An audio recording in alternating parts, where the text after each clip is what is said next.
Hi, my name is Frank Jimenez, and we have a booth here, Cabin Cause, you were just told.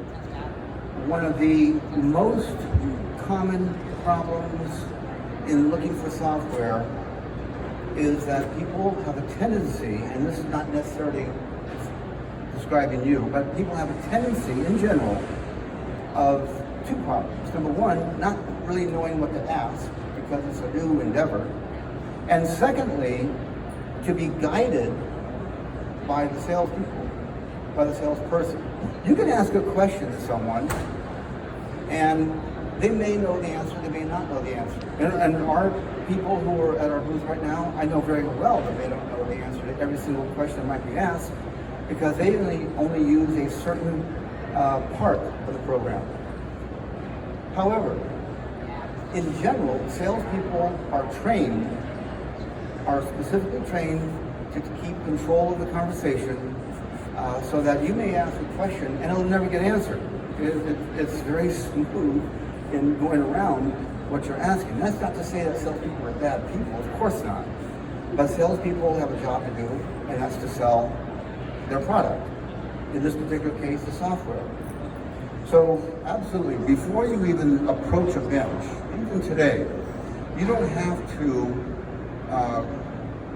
approach a salesperson without knowing what it is that you need. So what you generally want to do is have some introspection of what it is in your own shop that you require. Do you require cutlass reports, for example, door reports? Do you make your own doors? Do you make your own drawers? Do you want to see how cuts are put together? Do you have an odd way, or I shouldn't say odd, how about unique? That sounds better. Okay, do you have a unique method by which you construct cabinets? If you do, write those items down. So when you're talking to a salesperson, you can ask those specific questions like, does your program do this? And if so, I don't want to just hear, yes it does. If it's something minor, that might be okay. But if it's something unique, ask to see exactly how the salesman says their program solves your particular problem.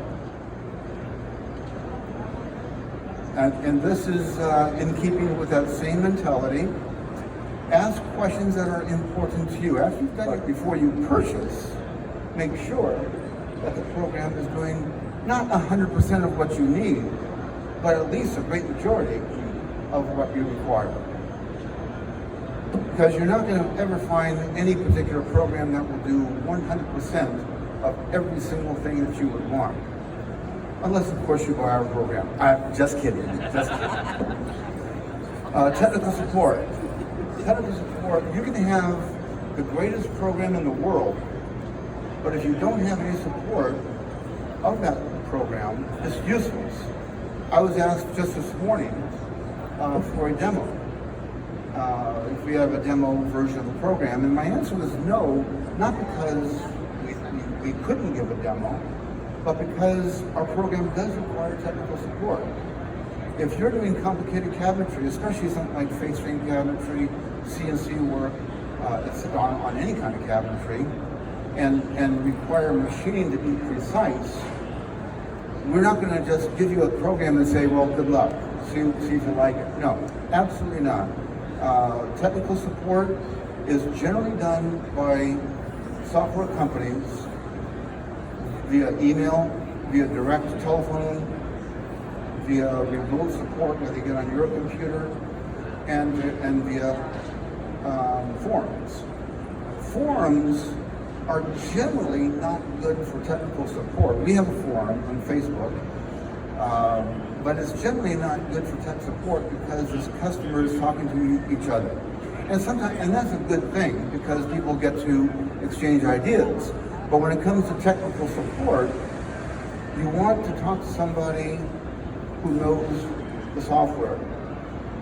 Find out when you're talking to a salesperson, any salesperson, what their technical support consists of. That's one of the most important areas of purchasing software or renting software.